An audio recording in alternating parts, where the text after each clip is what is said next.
जन्म हेबार उद्देश्य कौन कहीं प्रभु जीशुख्रीष्ट जन्मग्रहण ये जगत मध्य कले जदि आम देखा आदि पुस्तक तार दिनी पर्व 15 पदरे लिखाई जे ईश्वर से प्रतिज्ञा करिसेंती जे मनुष्य को उद्धार करने जने स्त्री जात एक पुत्र जन्म हेबे तांकर नाम आंभमान सहित परमेश्वर ताकू जदि आम सर्ट रे कहबा तांकर नाम होउछि जीशु जे जीशु ख्रीष्टकर नाम होउछि आंभमान सहित परमेश्वर अर्थ मनुष्य पाप करला परे परमेश्वर को ठारू मनुष्य दूर को चलीगला अर्थ तांको भीतर एक दूरता सृष्टि है पवित्रता नष्ट होगला आ परमेश्वर से समय प्रतिज्ञा करथिले जे आउ तुम्भ वंश अर्थ शैतान को कहते तुम्भ वंश आउ नारीर वंश मध्य तुमर वैरभाव रहिबो अर्थ परमेश्वर लोकमान सहित परमेश्वर सहित शत्रुता शैतान अच्छी कारण प्रभु जीशु ख्रीष्ट जन्म हेबार बहुत वर्ष पूर्वे प्रभु परमेश्वर यह प्रतिज्ञा करथिले आ ताहा जीशुको ठारे प्रकाश ला यदि देखिबा मनुष्य उद्धार पाई जे जने त्राणकर्ता आसीबे यह ही तांकर प्रतिज्ञा थिला। द्वितीय पॉइंट आम जो देखा द्वितीय पॉइंट को आम जो लक्ष्य करवा जे भविष्यत वक्ता जहाँ भविष्यवाणी करथिले ताहा मध्य सफल करिया पाई प्रभु जीशु ख्रीष्ट ए जगत मध्य आसिले। जिसाय पुस्तक 7:14 पद लिखा अच्छी जदि आम से देखा गुरुत्वपूर्ण विषय रही आम देखा जिसाय पुस्तक तार 7 पर्व तार 14 पदरे लिखाई जे ये हेतु प्रभु आपे तुम्भ मानक एक चिन्ह देबे देख एक कन्या गर्भवती होई पुत्र प्रसव करिब ओ ताहार नाम इमानुएल आंभमान सहित परमेश्वर रखिब अर्थ इमानुएल अर्थ आंभमान सहित परमेश्वर यार नाम रखिब अर्थ मनुष्य ईश्वर आज्ञा न मानिबा द्वारा तांकर कथा न मानिबा द्वारा मनुष्य पापरे पतित हैला आ परमेश्वर ठारू आ दूरता हो गला परमेश्वर ठारू से दूरे गला आ परमेश्वर ठारू से दूर को चली जावा द्वारा परमेश्वर एक योजना करथिले जे आउ यही समय जड़े जन्म ग्रहण करेंगे गोटे कन्या ठारू गोटे झील ठारू गोटे पवित्र कन्या ठारू एक पुत्र प्रसव हेब ता नाम तुम्हें आंभमान सहित परमेश्वर अर्थ मनुष्य मान सहित परमेश्वर वास करेंगे आउ से होउचंती प्रभु जीशु ख्रीष्ट कुआरी कन्या गर्भर गोटे स्त्री जात है से जन्म हेले कौन पुरुष द्वारा नुहे आम मैंने समस्ते पितृवंशरू आसीअछु किंतु प्रभु जीशु ख्रीष्ट नारी ठारू जन्म हे नारी वंश कि जन्म हे बोलिकी आदि पुस्तक 3:15 पदर आम पढ़ुले आउ ताहा सफल है जीशु ख्रीष्ट ठारे आउ से कथा को दोहराइबा पई जिसाय भविष्यत वक्ता यह मध्य कहिसंती तेणु आम देखू तापरे तृतीय विषय जदि आम देखा पिता को प्रकाश करने निमंते प्रभु जीशु ख्रीष्ट जन्मग्रहण करथिले आउ जोहन पुस्तक जदि आम देखा जोहन पुस्तक तार 14 पर्व तार 9 पद लेखा अछि देखिबा जे जोहन पुस्तक तार 14 पर्व 9 पद क्षेत्र लेखा अछि जे जीशु तांको कहले फिलिप एते काल मु तुम्भ मानक सांगेरे अछि आउ तुम्भे कौन मोते जानिल नाही जे मोते देखिअछि से पिता को दर्शन करिअछि आंभ को पिता को दर्शन करांतु बोली तुम्हें किपरि कहछ अर्थ फिलिप जीशुकर शिष्य आ जीशु को कहउछंती जे आंभ को पिता को दर्शन करांतु आउ कारण जीशुकर जीशु कहूले जे मु स्वर्गारोहण करी आ मोर पिता गृह अनेक वासस्थान अच्छी मु तुम मानक नापी आसबि आउ से समय शिष्य मैंने कहते पिता को मुझे देखा किंतु यीशु कहते मुझे काल तुम सांगे रही मोर कार्य द्वारा मोर व्यवहार द्वारा मोर गुण द्वारा तुम्हें किसी देखिपार ना अर्थ ईश्वर समस्त गुण यीशु थिला किंतु मनुष्य ताहा देखी पार नथला जानी पार नथला आउ से कथा से फिलिप को कहउछन्ते। तेणु आमे जदि देखिबा तार जोहन पुस्तक 1 पर्व तार 18 पदरे लिखा है जे केही केबे ईश्वर को देखी नाही पिता कोलस्थित अद्वितीय पुत्र ताहांको प्रकाश कले। पिता कोलस्थित अर्थ प्रभु जीशुख्रीष्ट पिता ठारू आसीथिबा प्रभु जीशुख्रीष्ट आउ पिता को से कौन कले परिचित कराइले प्रकाश कले तांकर कार्य द्वारा से जन्मर अंध को से शक्ति देले देखिबा मूक को कहवाई शक्ति देले आउ शुणा जन्मरु जे काल जे जन्मरु जे बधिर जे शुणी पारे नाही आउ तांकु मध्य शक्ति देले आउ भूत आत्मा माने छाड़ी चली गले आउ पापी मानकु क्षमा देले। देखंतु ए महत् कर्म पापी मानकु विनाश कले नाही पापी मानकु से विनाश न करी से उद्धार करने आसते कारण यह हूँ एक ईश्वरंकर गुण। ईश्वर केते दयालु केते प्रेमिक ताहा केवल जीशु ही प्रकाश करछंती आउ ये जगत रे केही प्रकाश करना।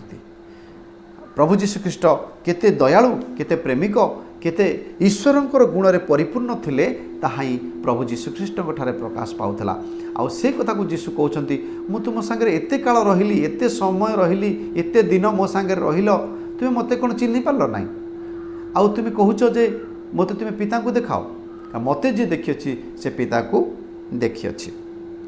नंबर 4 आउ चतुर्थ विषय मुझे आपण मान कहवाई चाहे जे प्रभु जीशुख्रीष्ट विश्वस्त महाजाजक हेबा निमंते ये जगत मध्य को आसते अर्थ ईश्वर आउ मनुष्य मानक मध्य जो व्यवधान होता जो पापर एक दूरता बढ़ी जाइथिला ताहाकु आउ केही मनुष्य बा ईश्वर को सहित मनुष्य को कहीं संजोग करि पार नथिले समस्त अविश्वस्त हो जाउथिले आउ केही विश्वस्त हो पार नथिले कारण निजे जदि विश्वस्त नुहे से किपरि एक विश्वस्त परमेश्वर सहित मनुष्य को नेकी संश्लिष्ट करिवो बा के मिसई दबो। तेणु सेथिपाई आउ समस्ते पुणी पापरे पड़ जाउथिले के विश्वस्त हेकि मनुष्य को ईश्वर को सहित केबे मिसई पार नथिले किंतु प्रभु जीशुख्रीष्ट आसीबा द्वारा पापर वेतन मृत्यु आउ सेथिपाई से कौन कले जीशुख्रीष्ट मध्यस्थ हेले माने विश्वस्त जड़े विश्वस्त व्यक्ति बा जाजक हेकि से कौन कले आपणकर पाप को मोर पाप को से कौन कले निज शरीर को नहीं से मृत्युवरण करने द्वारा आउ से कौन कले गोटे परमेश्वरंकर सहित एक मनुष्य को एक से कौन कले मिसई देले। यह हूँ कारण आम जदि तार प्रथम तिमोथी आउ 2 पर्व 5 पद पढ़ा से लेखा अच्छी कारण एकमात्र ईश्वर अछंती आउ ईश्वर और मनुष्य मानक मध्यरे एकमात्र मध्यस्थ अछंती से ख्रीष्ट जीशु जड़े मनुष्य प्रभु जीशु ख्रीष्ट जड़े मनुष्य आउ जेहेकि से मनुष्य मानकर पाप को नहीं से कौन कले से पवित्रता सहित विश्वस्तता सहित मनुष्य को पुणी ईश्वर को सहित भेट कराइले। प्रभु जीशु होचंती सेतिपाई पथ सत्य और जीवन। फिलिप को एक कथा से कहउचंती जे मते जे देखिछि से पिता को देखिछि आ मु होछि सेई पथ मो देई न गले तुमे पिता को निकट जाई परिबो नाही। अर्थ जीशु ख्रीष्ट समस्त कार्य को विश्वस्त भाव रे करि अछंती। आमे जे देखिबा पंच विश्व जदि आमे देखिबा आउ जे पापरु ओ परित्राण देवा निमंते प्रभु जीशु ख्रीष्ट जगत को आसिले समस्त पापरु गोटे बोली पाप छाड़ी ना सबु पापरु मनुष्य को उद्धार करने परित्राण देवाई प्रभु जीशु ख्रीष्ट विश्वस्त हो से कौन कले क्रूसरे जीवन देले आ क्रूसरे जीवन देवा द्वारा कौन है ना समस्त परित्राण करने जहाँ किसी आवश्यकता थिला मनुष्य निमंते ताहा प्रभु जीशु ख्रीष्ट करियछंती। अर्थ आम जब एव्री पुस्तक देखा एव्री पुस्तक रे यह लेखा अछि जे एव्री पुस्तक तार 2 पर्व जदि मु आपण मानकु पढ़ी शुणई देबी तार 14 पदर 15 पदरे लेखा अछि पुणी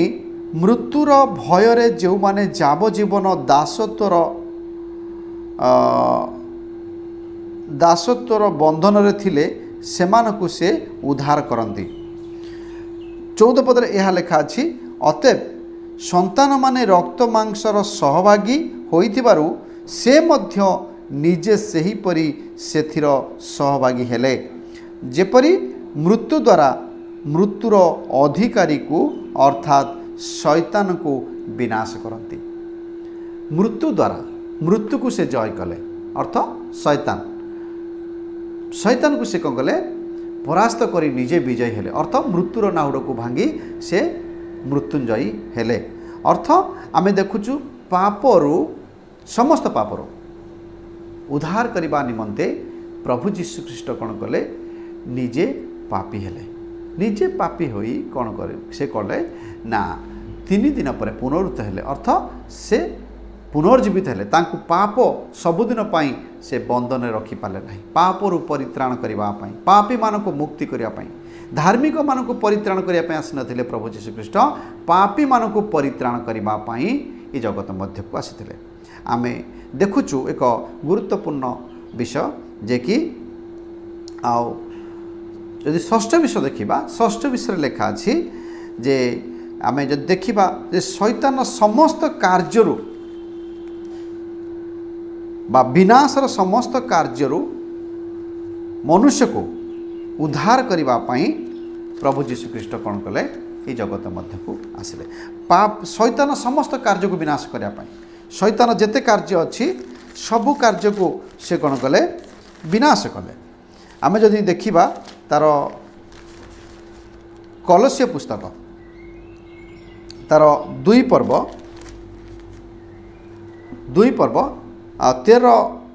13 रु 15 पद मध्य लेखा अछि जे अपराधरे ओ शारीरिक असुन्नत अवस्था मृत जे तुम्बे माने तुम्भ मानकु मध्य ईश्वर ताहांक सहित सजीव करिअछंती से तो आंब मानकर समस्त अपराध क्षमा करिअछंती पुणी विधि विधान रे आंब मानक विरुद्ध रे जो अभियोग पत्र थिला ताहा से लोप करी क्रूस रे टंगाई देई आंब मानक पथरु दूर करिअछंती समस्त आधिपत्य कर्तापण र अस्त्रशस्त्र छड़ाई प्रकाश रे तुम्भ मानकर प्रदर्शन पूर्वक क्रूस रे विजय यात्रा करिअछंती अर्थ जहाँ किछि मनुष्य विधि विधान करुथला मनुष्यर उद्धार निमंते जहाँ किछि पूजा पाठ जहाँ किछि परंपरा सब थिला सब परंपरा को जीशु ख्रीष्ट कौन कले भग्न कले अर्थ से जहाँ किछि अभियोग होइतला पापर वेतन मृत्यु एटा नियम विधि विधान परंपरा किंतु जीशु ख्रीष्ट कौन कले ताहा से सबु चुक्ति कले सबु से हिसाब देले सबु पाई मूल्य देले मूल्य दे सारा परे मनुष्य को पापरु उद्धार कले। आउ सप्तम विषय आमे देखिबा सप्तम विषय लेखा अछि आमे जदि माथ्यू पुस्तक देखिबा माथ्यू पुस्तक तार 16 पर्व लेखा अछि जे जीशु ख्रीष्टंकर द्वितीय आगमन विषय तार 16 पर्व तार 18 पद जदि आमे पढ़िबा लेखा अछि आउ मु मध्य तुम्भको कहूअछि तुम्भे पितर पुणी यही पत्थर उपरे मु आपणा मंडली तोलिबी आउ नरकर बल ता पराजय करिवो नाही अर्थ पितर अर्थ जीशुकर शिष्य जने अर्थ आपण जदि जीशु को विश्वास करती आपण जने मध्य जीशुकर शिष्य आउ से शिष्य को आपण को मध्य प्रभु जीशु कहती मु यही पत्थर अर्थ पितर को पत्थर बोली पत्थर अन्य नाम पितर आउ से पत्थर तेणु से पितर को कहते हे पितर हे शिष्य आपण मानक मध्य प्रभु जीशु कहती हे पितर बा हे शिष्य मु तुम उपरे मंडली तैयारी करी मंडली अर्थ जीशुंकर गृह काठ पत्थर सीमेंट बाली रे गोड़ी रे आपण जीशुंक पई बा ईश्वरंक पई मंदिर आपण तैयारी करि परिबे नाही कि घर तैयारी करि परिबे नाही कारण मनुष्यर हस्त तैयारी गृह रे ईश्वर वास करती नाही मनुष्य मानक हृदय ईश्वर ही बास करती। तेणु आउ जदि आपण हृदय ईश्वर बास करती ताहले जगतर लोक आपण मानक चिन्ह पारे ना। आपण को ताड़ना करेंगे, आपण को थटा तामसा करेंगे, आपण को गाली गुलज करेंगे, आपण को अनेक कथा कहे ता प्रभु जीशु कहते। तेणु मोर प्रिय ईश्वर को लोक मैंने यह कही आपणकर मंदिर को, आपण गृह को, ईश्वर रही गृह को भांगीदेवाई चाहती। जदि आपण मैंने ईश्वर को विश्वास करती, आपण निजे ईश्वर मंदिर हेले, आपण को ईश्वर को ठारू दूर करने अनेक लोक आपण मान विरुद्ध में उठिबे। किंतु आपण माने भय करंतु नहीं, कारण ईश्वर बास करथिले आपणकर जीवन परिवर्तन हेबो। आपण सत् मार्ग चलिबे, आपण जने धार्मिक व्यक्ति हेबे। कारण धार्मिक व्यक्ति कौन सी खराब कार्य न मिसवा सकाशु खराब लोक मैंने आपण विरुद्ध में उठिबे। आउ जहाँफल कि आपण मैंने कौन करेंगे ना, आपणकर विरुद्ध में लोक उठी लोक मैंने आपण मान चिन्ह नथिबा सकाशु आपण मैंने कौन करेंगे ना, से लोक मानकु सेमानक पय प्रार्थना करंतु। कारण आपण हेले उद्धार पाइथिबा व्यक्ति, धार्मिक व्यक्ति, परित्राण पाइथिबा व्यक्ति, किंतु से व्यक्ति परित्राण पाई नथिबारु से आपण को विरोध करते। तेणु जीशु समय शिष्य मानक विरोध करुथिले, आउ से दिन ठारू एबे आज पर्यंत मध्य विरोध हो चली। आगामी पीढ़ी में जो मैंने जीशु को विश्वास करेंगे से विरोध आसो, यह ही सत्य कथा। तेणु मुझे कहवाई चाहे जे प्रभु जीशु ख्रीष्ट आसवे कौ मानक नापी ना, मंडली को। मंडली अर्थ आपण आउ मो मते नेबापी प्रभु जीशु आसवे, आउ से पुणी आसवे द्वितीय थर आसवे। आउ थरे आसीथिले आम मानकु क्षमा करने, किंतु आउ थरे आसवे क्षमा करने नुहे। धार्मिक लोक मैंने जो मैंने जीशु नाम रे विश्वास करती, आउ ईश्वर को प्रेम रे स्थिर थांती, से मानकु नेबापी से आसवे। अर्थ जीशु ख्रीष्ट आसबार 7टी उद्देश्य आज मु आपण मानकु कहली, जहाँकि आपण मानकु निश्चय उत्साह एवं आशीर्वाद देथिबो।